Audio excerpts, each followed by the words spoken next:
Every year on Ash Wednesday, we come forward to hear the words, "Remember that you are dust, and to dust you shall return." Those words are simple, but they're not light. Dust is what remains when everything else is stripped away. No title, not the job, not the image, not the version of ourselves we work hard to outwardly present. Just dust. In a world where so much depends on how we are seen, how steady we appear, how capable we look, how put together we seem, Ash Wednesday has a way of telling the truth. Beneath all of it is dust. That's not an insult, that's clarity. Because most of us know what it is like to manage how we are seen. A smile when we're not okay, to keep certain struggles hidden from others, to protect our reputation, to stay in control, to soften your voice so you are easier to be accepted, to hide parts of your story because they feel risky, and to shrink pieces of yourself in certain rooms just to belong. Some carry the quiet strain of always adjusting because where they come from, because of the color of their skin, because of who they love, because they have learned that being fully seen can cost them something. And slowly, without meaning to, that protection creates a distance. Distance from other people, distance from God, distance from the truest part of ourselves.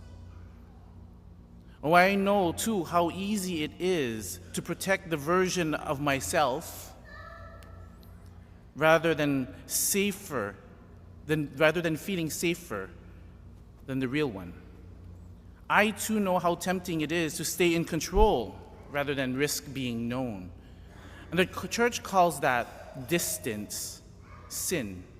Not because God is keeping score, not because God is waiting to condemn, but because when we close in on ourselves, we do not love well. We become smaller than we are meant to be. Sin is failing to love. It is choosing self-protection instead of trust. It is building walls when God is already moving toward us. And Ash Wednesday does not come to expose us to shame. It comes to free us from hiding. So when you stand and receive these ashes, you're not being singled out.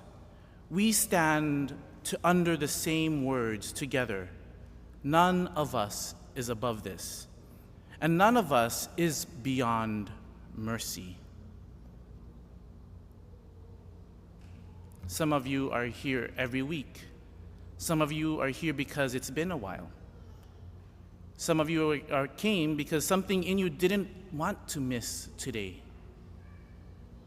If you've been away, if you're unsure, if you carry something you're not proud of, if you wonder whether you still fit here, hear this clearly. You are not outside this. You are not disqualified. You are not your worst decision. You belong here, and your sin does not define you. There is nothing you have done that makes you unreachable to God. Because if we are dust, then we are also loved by the one who formed us from dust and bent close enough to breathe life into us.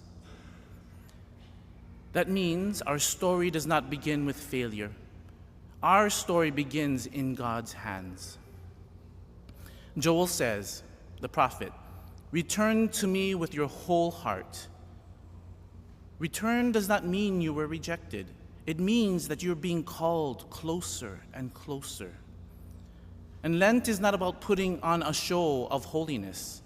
It's not about impressing God, nor keeping up with someone else's holiness, nor about proving that you're strong.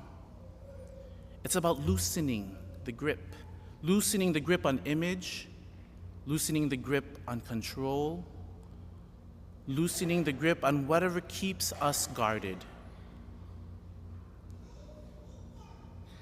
Prayer, fasting, generosity, those are not punishments. They're ways of opening space. They help us lower our defenses and learn to trust again. Guarded hearts cannot love deeply. And so today the ashes say something steady and strong. Yes, you are dust. Yes, you are loved. Yes, you are called back. Nothing in your past, nothing in your fear, nothing in your failure, sense of failure, can separate you from the love that first formed you. Let today be honest. Let today be the day you stop hiding, not because you're afraid of God, but because you trust that God has never stopped reaching out to you.